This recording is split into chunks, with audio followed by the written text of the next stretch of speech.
یہ حدیث مسلم شریف کی ہے اور اس کے راوی ہیں ابو امامہ باہلی رضی اللہ تعالی عنہ قال، انہوں نے فرمایا سمعت رسول اللہ صلی اللہ علیہ وسلم یقول، کہ میں نے خود سنا اللہ کے رسول صلی اللہ علیہ وسلم کو یہ فرماتے ہوئے، اقرأوا القرآن، لوگوں قرآن پڑھا کرو، فإنه یأتی یوم القیامة شفیعا لأصحابہ، اس لیے کہ یہ قرآن قیامت کے دن سفارشی بن کر آئے گا اپنے لوگوں کے لیے، یعنی ان لوگوں کے لیے جنہیں قرآن سے محبت رہی زندگی میں، جو قرآن کو پڑھتے رہے، قرأت کرتے رہے، اس سے دلچسپی رکھتے رہے، اس کا مطالعہ کرتے رہے، اس پر غور و فکر کرتے رہے۔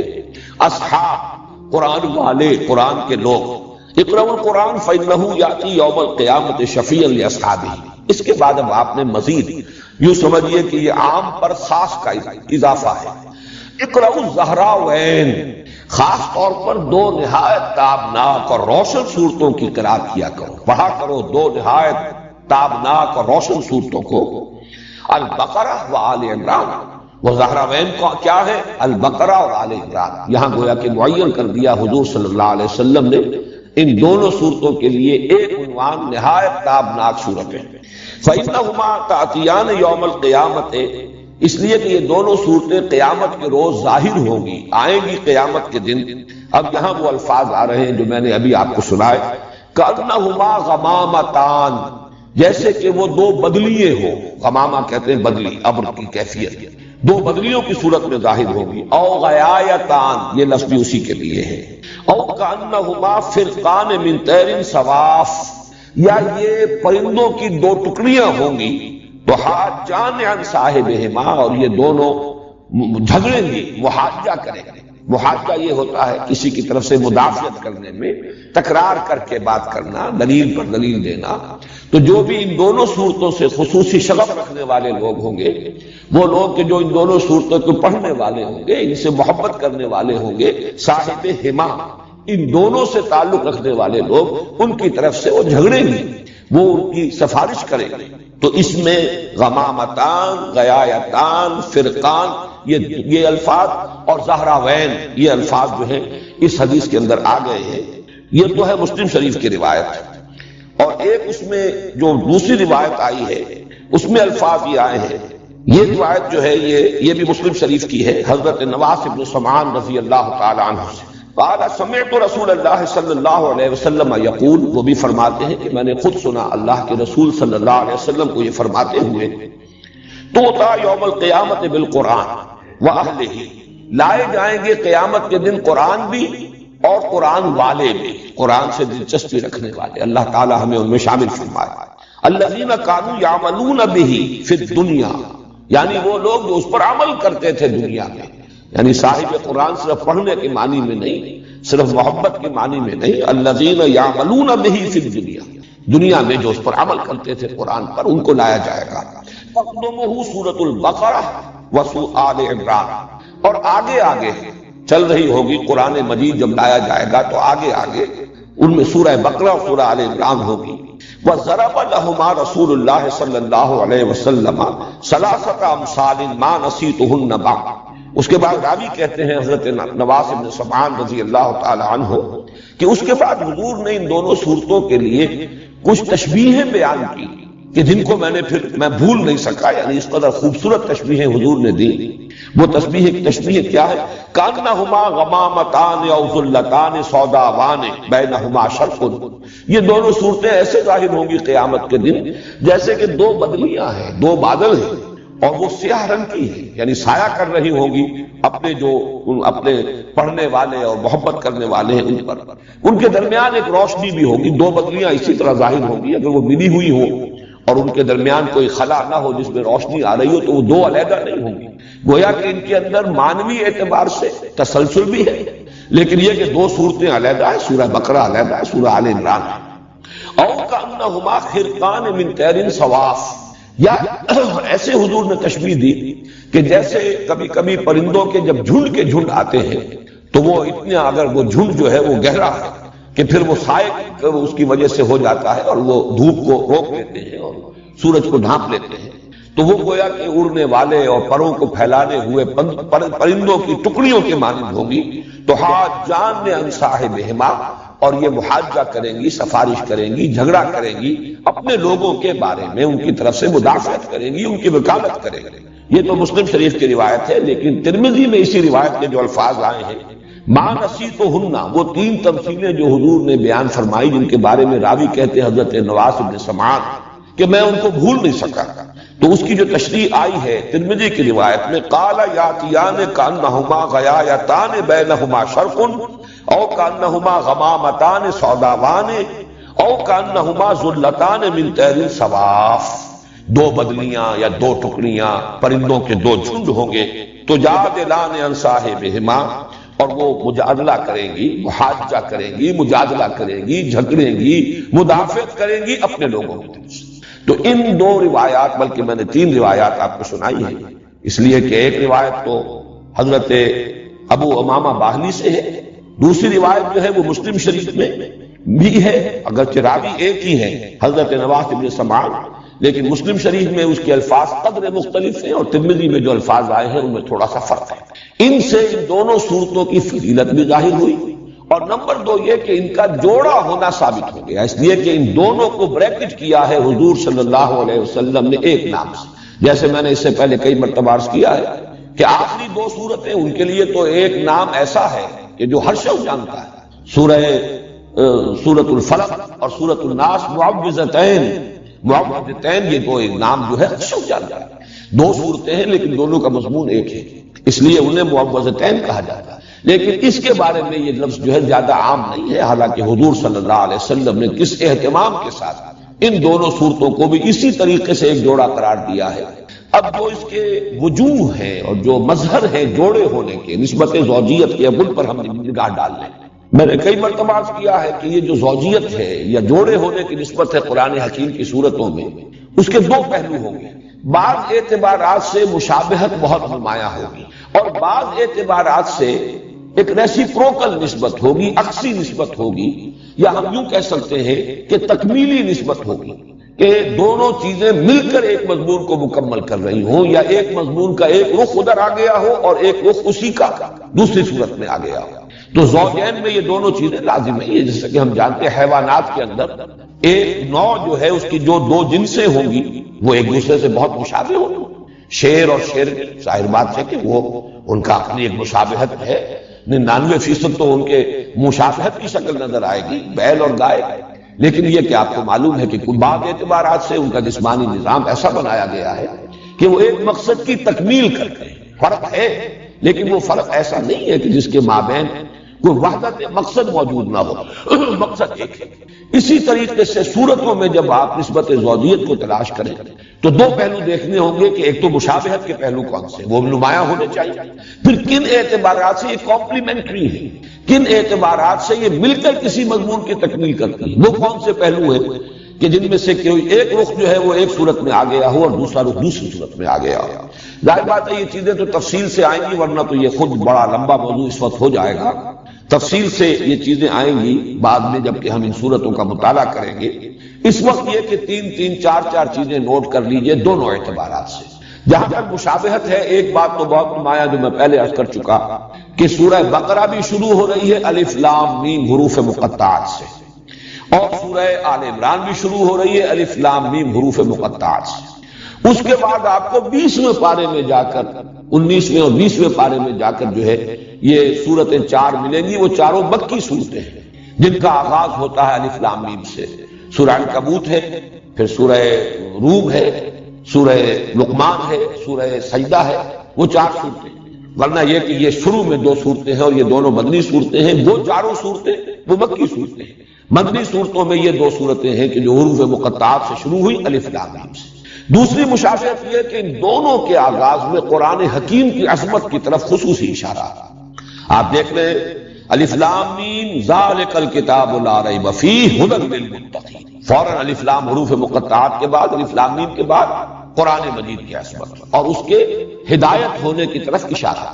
بالکل یہی انداز، بلکہ اس سے بھی زیادہ شاندار اور پرجلال انداز میں یہی مضمون آ رہا ہے سورہ آل عمران میں، الف لام میم، اور اس کے بعد جو ہے نزل علیک الکتاب بالحق مصدقا لما بین یدیہ وانزل التوراۃ والانجیل من قبل ھدی للناس وانزل الفرقان، اتارے اللہ نے اے نبی اے محمد صلی اللہ علیہ وسلم آپ پر یہ کتاب حق کے ساتھ جو تصدیق کرتے ہوئے آئی ہے اس کی کہ جو اس کے سامنے موجود ہے، اور اسی نے اتاری تھی تورات اور انجیل اس سے قبل لوگوں کے لیے ہدایت نامہ بنا کر، اور اس نے ہی اتارا ہے الفرقان۔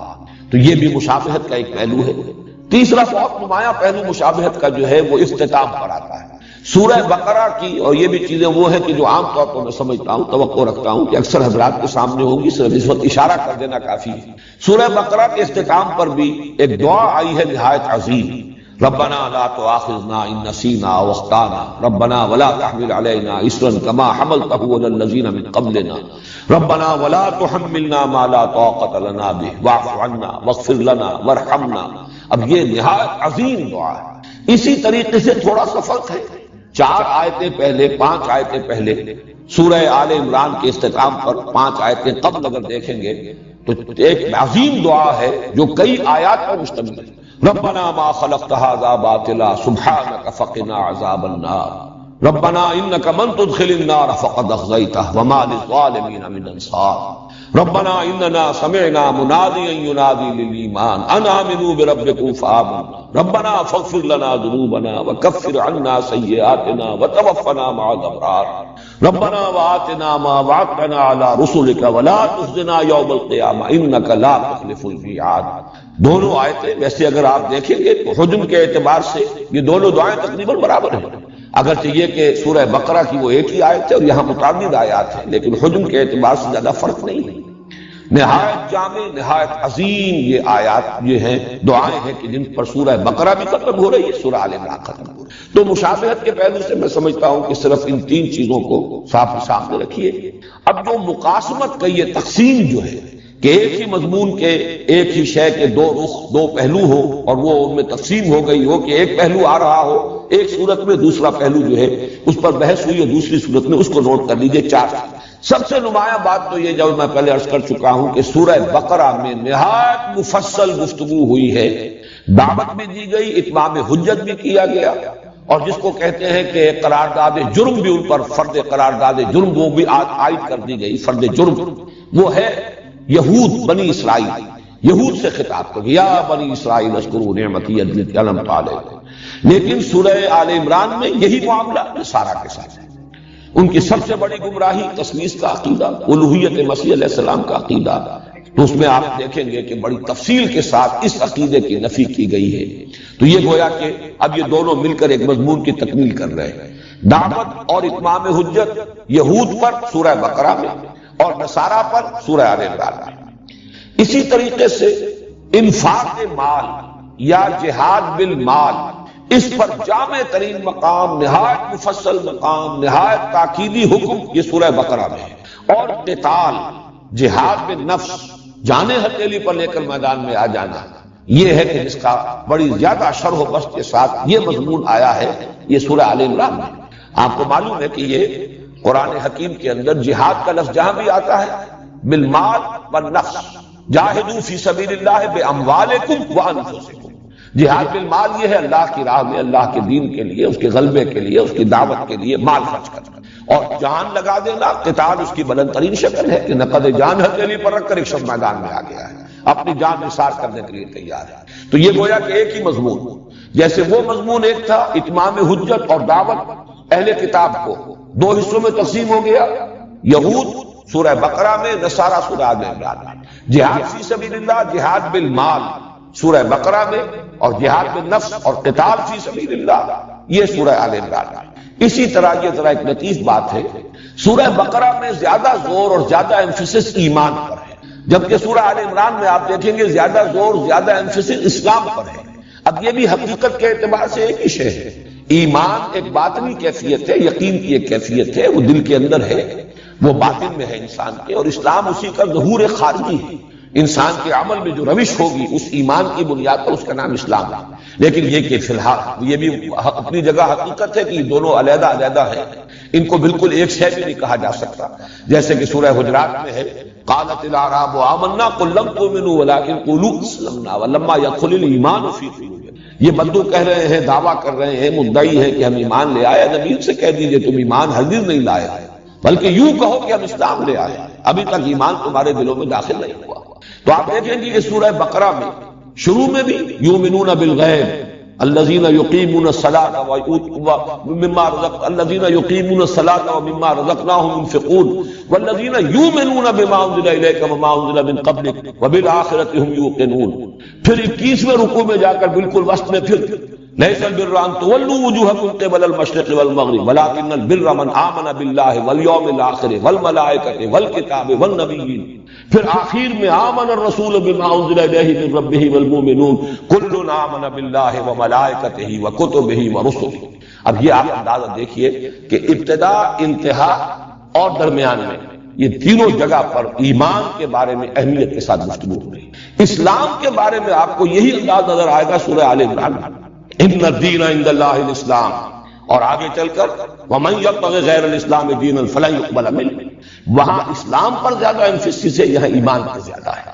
ایک اور بات نوٹ کیجئے کہ ایمان کے بھی قرآن مجید میں دو مظہر قرار دیے گئے ہیں عملی۔ ایمان اگر اندر ہے تو اس کا ظہور جب انسان کے عمل میں ہوگا، اس کے دو اہم مظاہر ہیں علیحدہ۔ ایک مظہر ہے نماز، روزہ، تقوی، خشوع، خضوع، ذکر کے اندر لذت کا آنا۔ ایک ہے جہاد، قتال، اللہ کی راہ میں تکلیفیں اٹھانا، صبر، مصابرت، ایثار، قربانی، میدان میں آنا، مقابلہ کرنا، باطل سے پنجہ آزمائی کرنا۔ یہ دو ہیں رخ عمل کے، ایمان کے نتیجے میں یہ دو مظاہر ہیں۔ اب آپ دیکھیے کہ اس میں بھی تقسیم ہے۔ سورہ بقرہ کے آغاز میں یہ آیا ھدی للمتقین الذین یؤمنون بالغیب ویقیمون الصلاۃ ومما رزقناہم ينفقون والذین یؤمنون بما انزل الیک وما انزل من قبلک وبالآخرۃ هم یوقنون اولئک علی ھدی من ربہم واولئک هم المفلحون۔ ایک رخ یہاں بیان کر دیا گیا۔ سورہ آل عمران میں دوسرا رخ آ رہا ہے۔ چنانچہ آخری رکوع کی جو ابھی میں نے آپ جس کے طرف میں اشارہ کر رہا تھا، وہ عظیم دعا کے بعد فاستجاب لهم ربهم انی لا اضیع عمل عامل منکم من ذکر او انثی فالذین هاجروا واخرجوا من دیارهم وأوذوا في سبیلی وقاتلوا وقتلوا لأکفرن عنهم سیئاتهم ولأدخلنهم جنات تجری من تحتها الانہار۔ اور پھر آخری آیت جو ہے وہ بھی اسی مضمون کو نمایاں کر رہی ہے، یا ایھا الذین آمنوا اصبروا وصابروا ورابطوا واتقوا اللہ لعلکم تفلحون۔ صبر، مصابرت، یہ ہے اصل میں وہ چیزیں کہ جن کو نمایاں کیا گیا ہے۔ اللہ کی راہ میں جنگ، تکلیفوں کا جھیلنا، گھر بار چھوڑ دینا، مصائب کو برداشت کرنا، قتال کرنا، قتل کرنا بھی، قتل ہونا بھی، یہ ہے ایمان کا دوسرا مظہر۔ سورہ آل عمران کے اختتام پر یہ دوسرا پہلو، سورہ بقرہ کے آغاز میں پہلا پہلو، اور اسی کی ایک مثال ہے بہت ہی نمایاں قرآن حکیم میں سورہ انفال میں یہ دونوں پہلو جمع کیے گئے، لیکن اس طور سے کہ شروع میں یہ سورہ بقرہ والا پہلو ہے، اور فرمایا گیا وہ لوگ جب اللہ کا نام لیا جائے تو ان کے دل لرز جاتے ہیں، نماز قائم کرتے ہیں۔ یہ ساری کیفیات جو ہیں وہ شروع میں آئی، اور فرمایا گیا اولئک ھم المؤمنون حقا، یہ لوگ ہیں حقیقی مومن، سچے مومن۔ آخر میں آیا جو اللہ کی راہ میں جہاد کرتے ہیں، قتال کرتے ہیں، وہ لوگ جنہوں نے نصرت کی، انصار، وہ لوگ جنہوں نے ہجرت کی، یہ لوگ اولئک ھم المؤمنون حقا، یہ لوگ ہیں کہ جو سچے مومن ہیں۔ معلوم ہوا کہ یہ تصویر مومن کی شخصیت کی تصویر جو ہے اس کے دو رخ ہیں، دونوں کی تکمیل سے مومن کی شخصیت کا حیولہ صحیح طور پر سامنے آتا ہے، ورنہ وہ یک رخا رہ جائے گا۔ ایک رخ وہ ہے جو خانقاہوں میں نظر آتا ہے، وہاں وہ جہاد اور قتال نہیں، اللہ کی راہ میں باطل سے پنجہ آزمائی نہیں ہے، لیکن مراقبے ہے، اور وہاں بھی ظاہر بات ہے کہ بہت مجاہدے تو ہوتے ہیں، نفس کشی ہوتی ہے، اور وہ مخالفت نفس کے اندر مبالغے بھی ہوتے ہیں، لیکن دوسرا رخ نہیں ہے۔ اور ایک یہ ہو سکتا ہے کہ مرد میدان تو ہو، لیکن یہ کہ وہ سوز کی کیفیت جو ہے، سوز و ساز رومی جسے کہا اقبال نے، کبھی سوز و ساز رومی، کبھی پیچ و تاب راضی۔ اگر وہ باطنی سوز نہیں ہے، وہ حب نہیں ہے، محبت نہیں ہے اللہ کی اور اس کے رسول کی، تو معلوم ہوگا کہ کھوکھلی سی ایک چیز ہے۔ یہ دونوں چیزیں مل کر در حقیقت بندہ مومن کی شخصیت کی تصویر کی تکمیل کرتی ہے۔ اور یہاں جیسا کہ میں نے عرض کیا، سورہ بقرہ کے آغاز میں ایک رخ نماز، زکوٰۃ، ایمان، یقین، خشیت، تقوی، آخرت کا یقین، اور دوسرا رخ جہاد، قتال، ہجرت، مصابرت، صبر، یہ دوسرا رخ ہے جو سورہ آل عمران میں آیا. صرف اسی پر فی الحال اتفاق کریں. اس کے بعد یہ ہے کہ جب ہم ان دونوں صورتوں کا مطالعہ تفصیل سے کریں گے تو یہ اور نکھرتا چلا جائے گا کہ کس طرح یہ دونوں صورتیں مل کر مضمون کی تکمیل کرتی ہیں. یہ صورتوں میں نسبت زوجیت کی ایک نہایت کامل مثال ہے، اور اس کے لیے دلیل میرے پاس سب سے بڑی، اس لیے کہ ہمارے لیے تو سب سے بڑی دلیل محمد الرسول اللہ صلی اللہ علیہ وسلم کا فرمایا ہوا ہے. جس طریقے سے آخری دونوں صورتیں معوذتین ایک نام میں جمع کی گئیں، اسی طریقے سے ان صورتوں کے لیے حضور نے الزہراوین، الغمامتین، الغیایتین، الذلتین، الخرقین، الفرقین، یہ تمام الفاظ تسنیہ کے اس لیے استعمال کیے کہ بات واضح ہو جائے کہ یہ دونوں صورتیں جو ہیں یہ مل کر ایک مضمون کی تکمیل کرتی ہیں اور یہ آپس میں جوڑے کی نسبت رکھتی ہیں. اب آئیے سورۃ البقرہ. سورۃ البقرہ کے بارے میں بھی تمہیدی مضامین ہو جائیں، اس کے بعد ہم سلسلے وار لفظ بلفظ مطالعہ شروع کریں گے. سب سے پہلی چیز اس سورہ مبارکہ کے لیے اس کی عظمت. ایک تو عظمت دونوں کی مشترک جو ہے وہ تو میں حدیثیں آپ کو سنا چکا ہوں. سورہ بقرہ، سورہ آل عمران مشترک طور پر زہراوین ان کی جو عظمت ہے، لیکن یہ ہے کہ سورہ بقرہ کے بارے میں نبی اکرم صلی اللہ علیہ وسلم کی دو احادیث آپ کو سنانا چاہتا ہوں. دونوں ترمذی سے ہیں اور دونوں کے راوی حضرت ابو ہریرہ رضی اللہ تعالی عنہ. عن ابی ہریرہ رضی اللہ تعالی عنہ ان رسول اللہ صلی اللہ علیہ وسلم قال لکل شیء سنام وسنام القرآن سورۃ البقرہ وفیہا آیۃ ہی سیدۃ آی القرآن آیۃ الکرسی. حضور نے فرمایا ہر شے کی ایک چوٹی ہوتی ہے. ایک کوہان، جیسے اونٹ کی کے وجود میں وہ کوہان جو ہے بڑا نمایاں ہوتا ہے، ایسے ہی ہر شے میں، جس کو آپ انگریزی میں کلائمیکس سے تعبیر کرتے ہیں، ہر شے کا ایک کلائمیکس ہے، ہر شے کا ایک نقطہ عروج ہے، ہر شے کی ایک چوٹی ہے. اور قرآن کی چوٹی سورہ بقرہ ہے، اور اس میں ایک آیت تو وہ ہے کہ جو تمام آیات قرآنیہ کی سردار ہے، اور وہ آیت الکرسی ہے. واقعہ ہے کہ آیت الکرسی وہ تو عظیم ترین آیت ہے، بلکہ یہ کہ اس کے بارے میں بھی حضور نے بالکل وہی بات کہی ہے جو سورہ اخلاص کے بارے میں کہی ہے. سورہ اخلاص کو حضور نے قرار دیا کہ یہ ربع قرآن ہے، قرآن ثلث قرآن، چوتھائی حصہ قرآن، اور آیت الکرسی کو بھی ربع قرآن قرار دیا. اس اعتبار سے اس کی بڑی عظمت ہے. دوسری حدیث ہے وہی حضرت ابو ہریرہ رضی اللہ تعالیٰ عنہ سے کہ حضور نے ارشاد فرمایا ان بیت الذی تقرأ فیہ البقرۃ لا یدخلہ الشیطان. وہ گھر کے جس میں سورہ بقرہ کی تلاوت کی جاتی ہو اس میں شیطان داخل نہیں ہو سکتا. وہ گویا کہ ایک حصار کا اور حفاظت کا اور دفاع کا کام جو ہے فریضہ سر انجام دیتی ہے. یہ سورہ بقرہ جس گھر میں کہ اس کے پڑھنے کا اہتمام ہوتا ہو، انتظام ہوتا ہو، بار بار پڑھا جاتا ہو، اس کا چرچا ہوتا رہتا ہو، تو جو شیطان ہے وہ اس سے بھاگتے ہیں. زمانہ نزول کے بارے میں نوٹ کر لیجئے کہ یہ سورہ مبارکہ ظاہر بات ہے کہ 40 رکوعوں پر مشتمل ہے. آیات کے اعتبار سے تقریباً ہمارے ہاں جو مصحف ہیں ان میں تو 286 کا حصہ ہی آپ کو ملے گا، 286 آیات.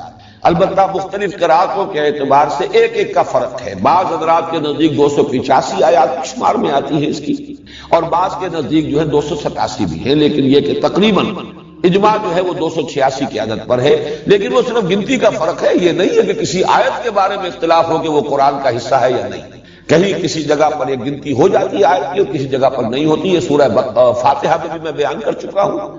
بعض حضرات کے نزدیک یہ صراط الذین انعمت علیہم غیر المغضوب علیہم ولا الضالین یہ ایک ہی آیت ہے، لیکن یہ کہ اکثر حضرات کے نزدیک، اور چونکہ میں نے اس کو وہ جو حضور صلی اللہ علیہ وسلم نے حدیث قدسی ہمیں سنائی ہے کہ اللہ فرماتے ہیں کہ میں نے صلاۃ کو اپنے مابین 2 حصوں میں تقسیم کر لیا، اس کے حوالے سے میرے نزدیک تو گویا کہ یہ بات بالکل ثابت ہے کہ یہ دونوں آیات علیحدہ ہے.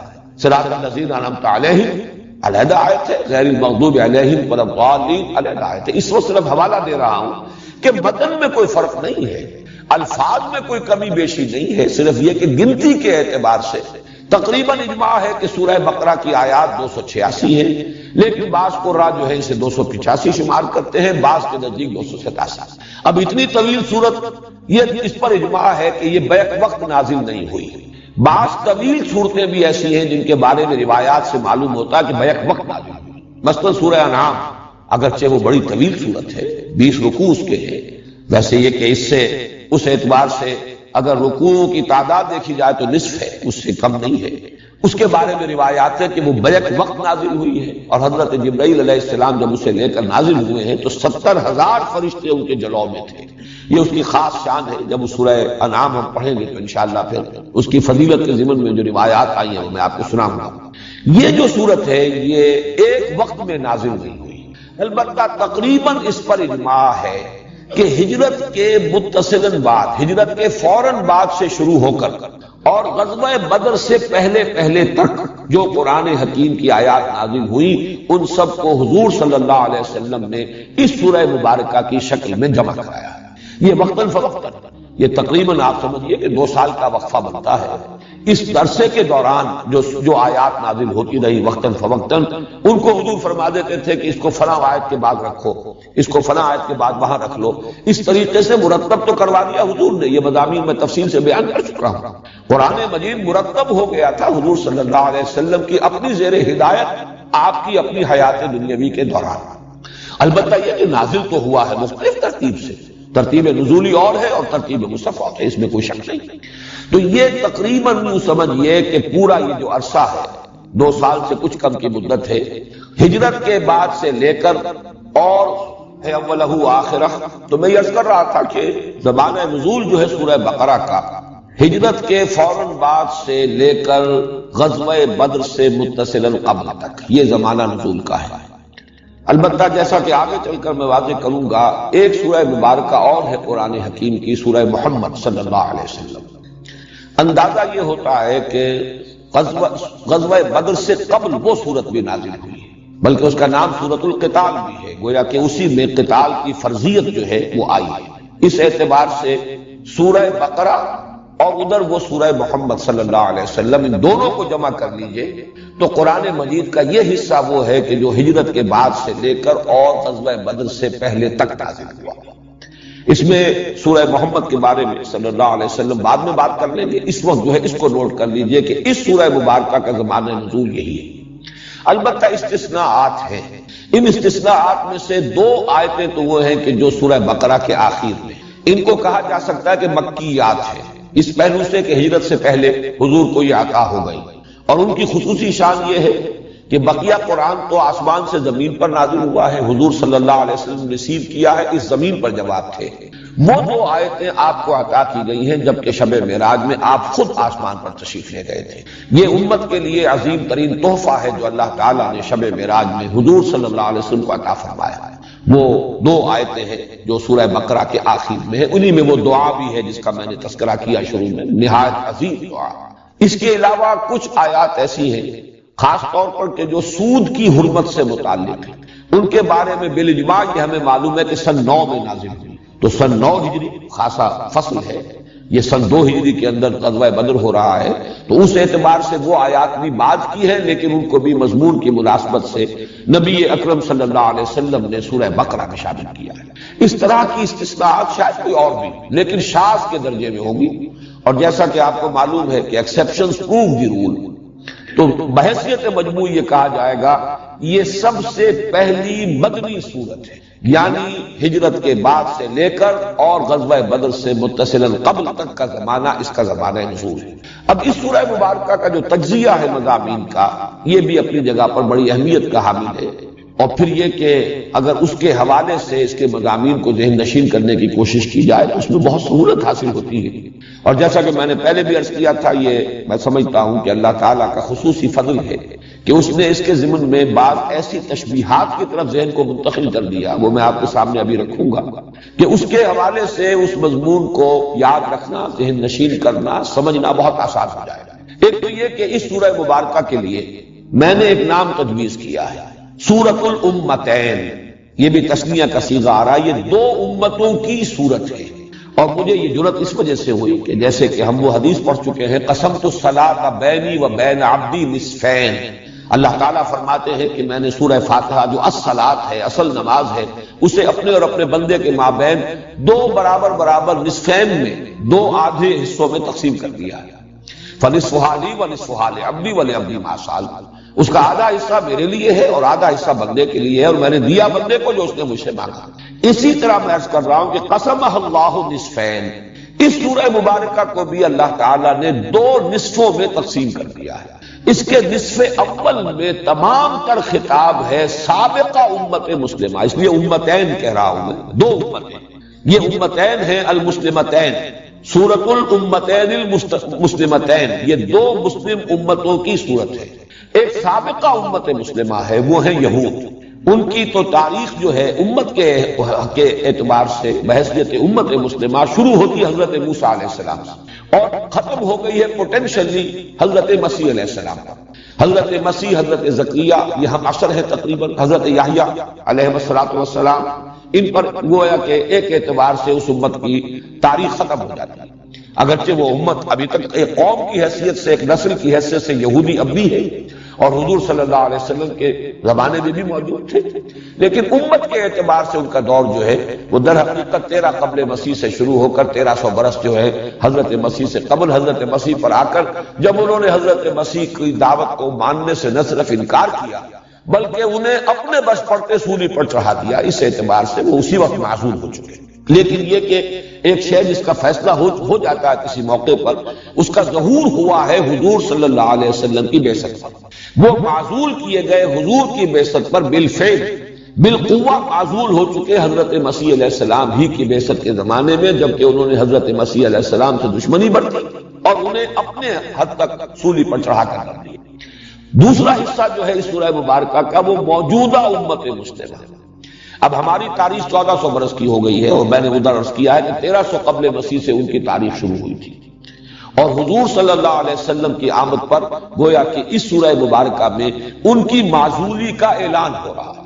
تو پہلے نصف میں سابقہ امت مسلمہ سے خطاب ہے، اکثر و بیشتر میں براہ راست خطاب ہے، اور باقی حصوں میں روح سخن انہی کی طرف ہے، چاہے بظاہر خطاب ان سے نہ ہو، اور دوسرے حصے میں کل کا کل خطاب موجودہ امت مسلمہ سے ہے، امت محمد سے علی صاحب الصلاۃ والسلام۔ یہ نوٹ کر لیجئے کہ نصف اول میں آیات 152 ہے، جبکہ نصف ثانی میں 134 ہے، 286 آیات کی یہ تفصیل۔ البتہ یہ جو فرق نظر آ رہا ہے اس کو کمپنسیٹ کر رہا ہے فرق تعداد رکوعات کا۔ 152 آیتیں 18 رکوعوں میں ہیں، 134 آیتیں 22 رکوعوں میں ہیں۔ گویا کہ وہ حجم جو ہے بعد والی آیات کا حجم جو ہے وہ زیادہ تر جو ہے بڑا ہے، اس کے اعتبار سے وہ 22 رکوعوں کے اندر پھیلی ہوئی ہے، اگرچہ تعداد کے اعتبار سے 134 ہے، کم ہے، اور جو پہلے نصف میں ہے وہ 152 آیتیں ہیں، لیکن 18 رکوعوں کے اندر وہ سما گئی۔ اب ان میں جو مزید تقسیم ہے یہ اس وقت تھوڑا سا شاید ذہن پر زور دینے والی بات ہوگی، لیکن یہ کہ اس وقت اگر ذہن نشین کر لے تو پھر یہ کہ ہم ایک ایک حصے سے گزرتے ہوئے اور ذہن میں اس تقسیم کو اگر مستحضر کر لیں گے تو ہماری ایک ہم آہنگی رہے گی ذہنی اس پورے سلسلے درس کے ساتھ۔ پہلے 18 رکوع جو ہے ان میں مزید تقسیم جو ہے وہ عمودی ہے، ورٹیکل، یعنی پہلے 4 رکوع، آخری 4 رکوع، درمیان میں 10 رکوع۔ درمیان کے 10 رکوع جو ہیں ان میں تو براہ راست گفتگو ہے بنی اسرائیل، یا بنی اسرائیل اذکروا نعمتی التی انعمت علیکم واوفوا بعہدی اوف بعہدکم وایای فارہبون، یہاں سے بات شروع ہوئی ہے 5ویں رکوع میں، اور پھر 15ویں رکوع کے شروع میں یا بنی اسرائیل اذکروا نعمتی التی انعمت علیکم وانی فضلتکم علی العالمین، وہاں جا کر وہ بات ختم ہوئی۔ پورے 10 رکوع مسلسل خطاب ہے بنی اسرائیل۔ پہلے 4 رکوع جو ہے ان کو ہم کہہ سکتے ہیں کہ وہ تمہیدی ہے، بظاہر ابھی خطاب شروع نہیں ہوا، اور ایک اعتبار سے وہ تمہیدی یوں بھی ہے کہ پورے قرآن کے لیے گویا کہ وہ دیباچہ بن جاتے ہیں۔ پہلے 2 رکوعوں میں 3 قسم کے انسانوں کی تقسیم، ایک وہ جو اس قرآن سے فائدہ اٹھا سکتے ہیں یا جنہوں نے اس قرآن سے فائدہ اٹھایا ہے، یہ میں وضاحت کروں گا، شاید آج ہی اس کی نوبت آ جائے ورنہ کل وضاحت ہوگی سورہ بقرہ کا جب ہم لفظ برز مطالعہ شروع کریں گے۔ ایک وہ ہے کہ جن کے اوپر دروازہ بند ہو چکا ہدایت کا، لاکھ سمجھا لیا جائے وہ اب ماننے والے نہیں۔ تیسرے وہ ہیں کہ جو بین بین ہیں، کہتے ہیں کہ ہم مانتے ہیں، حقیقت نہیں مانتے۔ یہ 3 قسم کے افراد اس وقت بالفعل موجود تھے۔ ان تینوں میں سے بھی تیسری صورت ہے در حقیقت کہ جو اہل کتاب کی تھی، یہود کی تھی، یہود مدینہ کی، لہذا سب سے زیادہ تفسیر اس تیسری شق کی ہوئی ہے، اس لیے کہ روح سخن تو انہی کی طرف ہے سارا، اگرچہ یہ کہ جو دوسری شق ہے ان کے اندر بھی ان کا جز شامل ہے، لیکن زیادہ تر تیسرا جو حصہ ہے وہ در حقیقت ان سے متعلق ہے، ان میں روح سخن ان کی جانب ہے۔ لیکن ایک اعتبار سے یہ ابدی اہمیت کے حامل ہے کہ گویا کہ ان میں بیان کیا جا رہا ہے کہ کون لوگ ہیں جو قرآن کی ہدایت سے مستفید ہو سکیں گے، کون وہ ہیں کہ جن کے لیے اس کا دروازہ بند ہے، کون وہ ہے کہ جو بین بین ہے، کچھ استفادہ کرتے بھی ہیں، تھوڑا بہت راستہ چل بھی لیتے ہیں، لیکن یہ ہے کہ پھر وہ چھٹک کر کھڑے ہو جاتے ہیں، ہمت جواب دے جاتی ہے۔ ہمیشہ یہ تین قسم کے لوگ دنیا میں رہے ہیں کسی بھی دعوت کے رد عمل پر۔ ایک وہ لوگ جنہوں نے اس دعوت کو قبول کیا اور ہر چہ بعد آباد پورے طور سے اس کے رنگ میں اپنے آپ کو رنگ لیا اور اس کے لیے اپنے آپ کو وقف کر دیا۔ ایک وہ جو اڑ گئے، کفر، عناد، دشمنی، ہٹ دھرمی، تعصب، اس کی وجہ سے رک گئے کہ کوئی دلیل، کوئی استشہاد، کوئی استدلال ان کے لیے مفید نہیں۔ ایک وہ کہ جو کچھ کسی درجے میں مان کر، لیکن یہ کہ پورے طور سے ماننا، ٹوٹل آئیڈینٹیفیکیشن اپنے آپ کی اس کے ساتھ کر لینا، یہ ان کے بس کا روگ نہیں تھا۔ یہ تین قسم کے لوگ ہمیشہ تھے، ہمیشہ رہیں گے۔ اس اعتبار سے وہ گویا کہ یونیورسل ٹروتھ کے درجے میں ہے، لیکن چونکہ انہی کے پردے میں روئے سخن ہے یہود کی طرف، اس اعتبار سے وہ نصف اول کے مضامین میں شامل ہے۔ بقیہ دو رکوعوں میں جو دین کی بنیادی تعلیم ہے، اس کو نوٹ کیجئے، چونکہ جو 2/3 حصہ قرآن مجید کا تھا وہ تو نازل ہو چکا ہے سورہ بقرہ سے قبل۔ سورہ بقرہ تو ہجرت کے بعد نازل ہو رہی ہے، اور اس کو قرآن مجید میں بالکل شروع میں رکھا گیا ہے۔ جو دین کی بنیادی تعلیمات ہے، جو عقائد ہے، جو فلسفہ ہے، جو حکمت دین ہے، وہ تو پورا کا پورا آ چکا ہے مکی صورتوں میں۔ تو ضرورت پیش آئی اور یا حکمت خداوندی کا یہ تقاضا ہوا کہ اس کا خلاصہ اس سورہ بقرہ کے آغاز میں رکھ دیا جائے، تاکہ ایک عام قاری جب اسے پڑھ رہا ہو تو اس کے سامنے وہ مکی قرآن کے مضامین کا خلاصہ آ جائے، پھر وہ آگے بڑھے۔ تو 4 رکوع جو ابتدائی ہیں وہ اس اعتبار سے تمہیدی ہیں، 4 رکوع جو بعد کے ہیں، یعنی 4 کے بعد 10 رکوع میں براہ راست خطاب ہوگا بنی اسرائیل سے، آخری 4 رکوعوں میں یہ ٹرانزیشن ہے کہ اب ابراہیم کی ایک نسل میں یہ امت مسلمہ اور اللہ تعالیٰ نے یہ مقام ان کو عطا کیا ہوا تھا، منصب دیا ہوا تھا یہود کو، اب وہ منصب سلب کر کے حضرت ابراہیم ہی کی نسل کی دوسری شاخ حضرت اسماعیل کی نسل میں حضرت محمد صلی اللہ علیہ وسلم کی بعثت ہوئی، اور اب ان پر جو لوگ ایمان لائے تو ایک نئی امت وجود میں آئی۔ اب ان کو نصب کیا جا رہا ہے، یہ منصب اب ان کو عطا کیا جا رہا ہے۔ اس حوالے سے حضرت ابراہیم چونکہ وہ نقطۂ جامع ہے ان دونوں امتوں کی، جہاں پر جا کر کہ پھر جہاں پہ وہ مل جاتی ہے جو سلسلہ ان کا ہے، وہ حضرت ابراہیم کی شخصیت ہے۔ اس اعتبار سے حضرت ابراہیم کا ذکر، تعمیر کعبہ کا ذکر، پھر کعبے کی طرف اب رخ کا پھیر دیا جانا، تحویل قبلہ، وہ گویا کہ علامت ہے اس کی کہ اب وہ ثابت قبلے والے یعنی یہود جن کا قبلہ رہا یروشلم، بیت المقدس، اب وہ معزول کر دیے گئے۔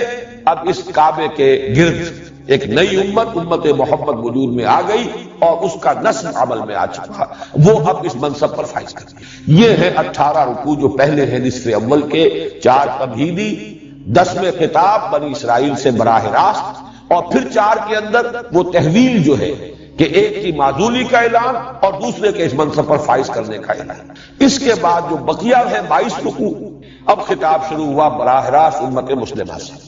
گویا کہ تحویل قبلہ ایک طرح کی کورونیشن تھی، تاج پوشی تھی۔ امت مسلمہ، امت محمد صلی اللہ علیہ وسلم اب اس مقام پر فائز کر دی گئی، اس کی تاج پوشی ہو گئی۔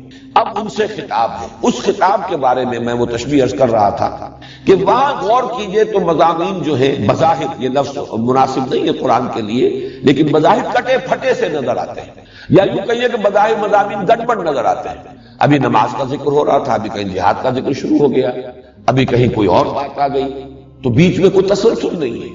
اس کے لیے میرے سامنے تمثیل آئی تھی، تشبیہ آئی تھی اللہ تعالیٰ کی طرف سے، اور بڑی خوبصورت تمثیل ہے کہ آپ ایک ایسی رسی کا تصور کریں جو 4 لڑیوں سے بٹی گئی ہو۔ اب جب بٹ دیا جاتا ہے، فرض کیجئے کہ اس کے رنگ جدا جدا ہے، ایک سفید ہے، ایک سرخ ہے، ایک نیلی ہے، ایک فرض کیجئے سبز ہے یا پیلی ہے۔ جب ان کو بٹ دیا جائے گا تو کوئی رنگ بھی مسلسل نظر نہیں آئے گا، کٹے پھٹے نظر آئیں گے۔ اگر آپ ایک طرف سے دیکھیں گے تو سفید ہے، سرخ ہے، نیلا یا پیلا ہے، اور یا سبز ہے، پھر سفید ہے، سرخ ہے، پھر نیلا یا پیلا ہے، پھر سبز ہے۔ اس طریقے سے رنگ جو ہے کٹے پھٹے نظر آئیں گے۔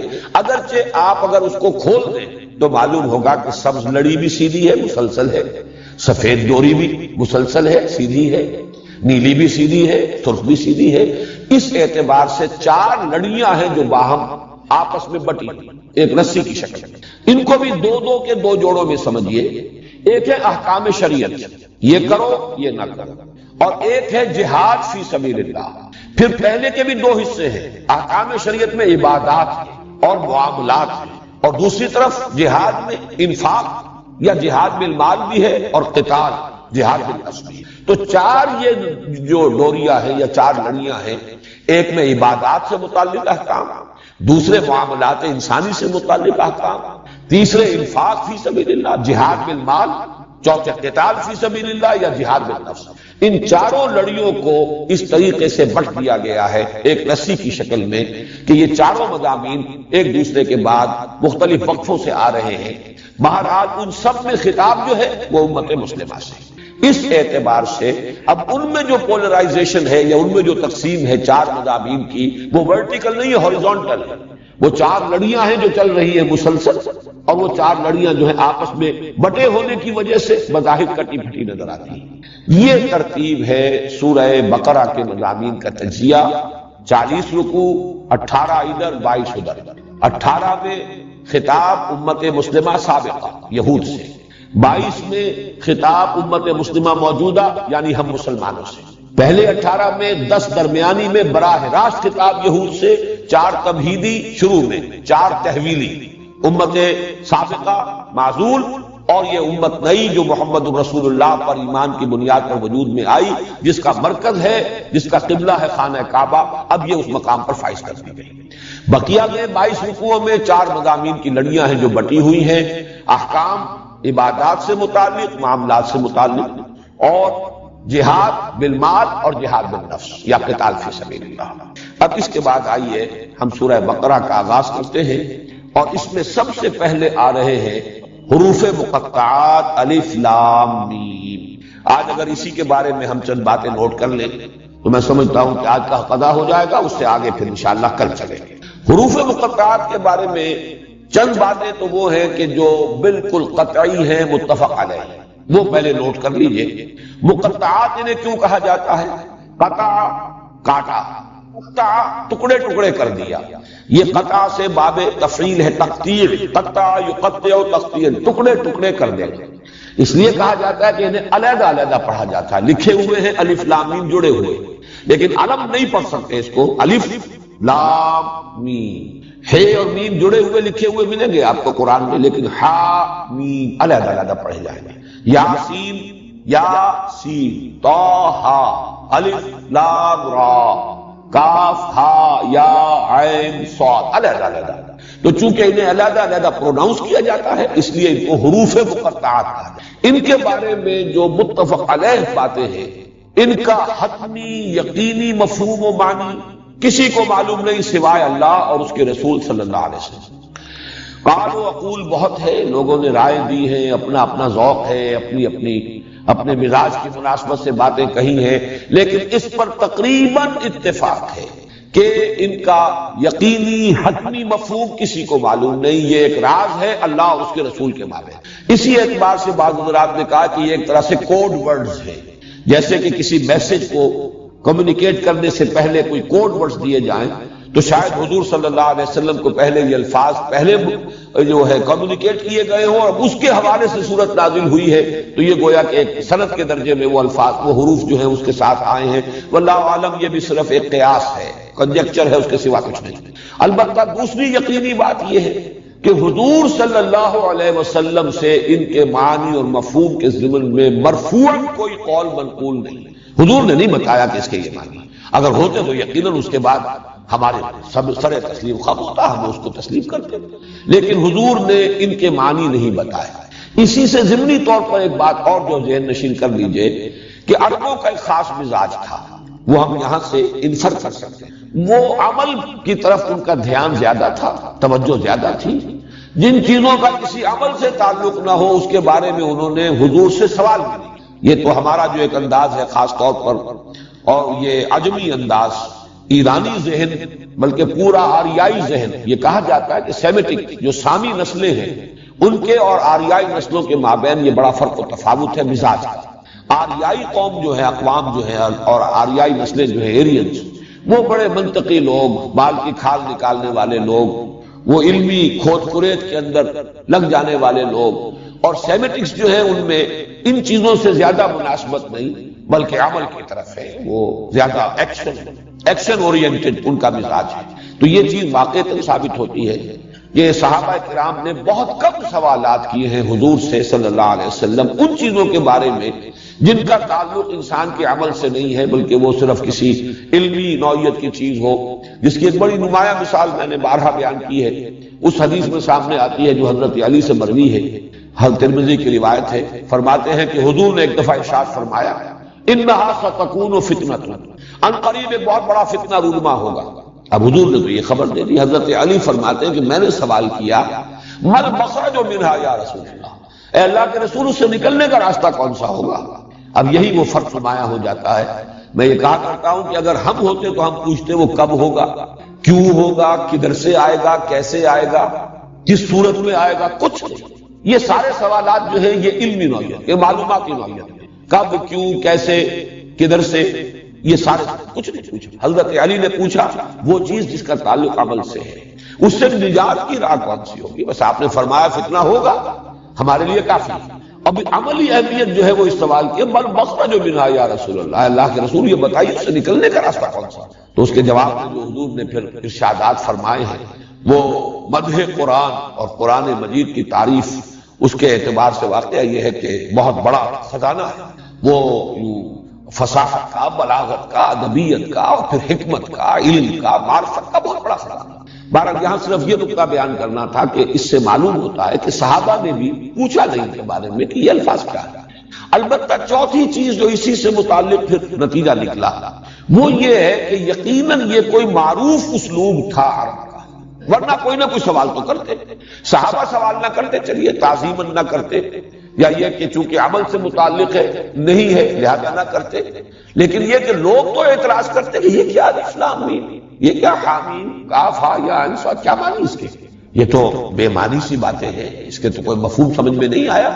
جبکہ قرآن کہتا ہے کتاب مبین، دعویٰ کرتا ہے کہ میں تو بالکل روشن کتاب ہوں، واضح کتاب ہوں، اس کے مضامین بالکل صاف ہے، بالکل نمایاں ہے۔ وَلَقَدْ يَسَّرْنَا الْقُرْآنَ لِلذِّكْرِ فَهَلْ مِن مُدَّكِرٍ، تو یہ کیا چیز کا ہے؟ الف لام میم حامیم کاف ہا یا عین صاد، کیا معنی اس کی؟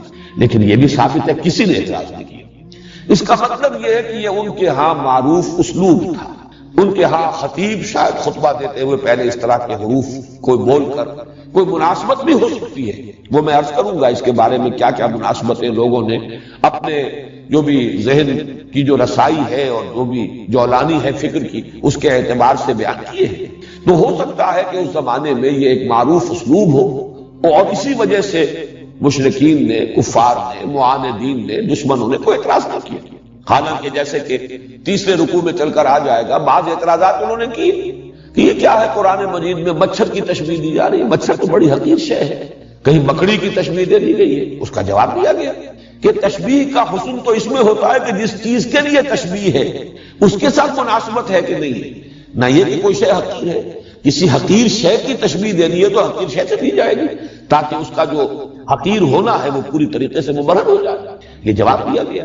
لیکن یہ کہ اعتراض کیا گیا، لیکن یہاں یہ ہے کہ ان حروف مقطعات کے استعمال پر اور ان کے قرآن مجید میں یعنی وحی میں شامل کیے جانے پر کوئی اعتراض بھی منقول نہیں ہے۔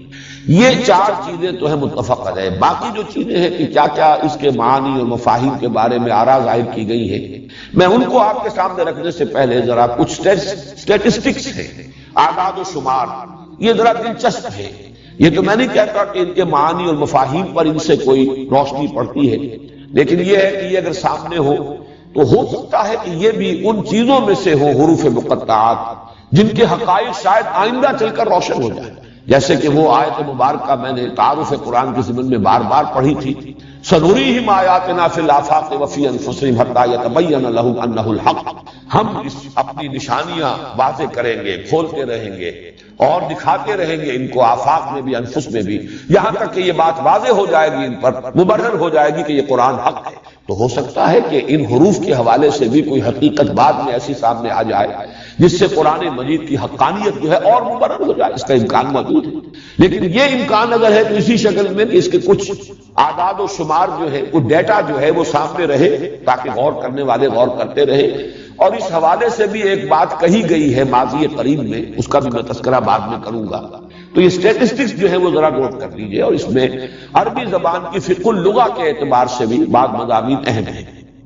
دیکھیے یہ حروف مقطعات جو ہے ظاہر بات ہے حروف ہجا، وہ جو تختی ہے حروف ہجا کی، الف با تا سا جیم ہا خا دال، وہ یاد رکھ جائے گی، یہ تختی ہے۔ عربی زبان کے جو حروف ہجا ہیں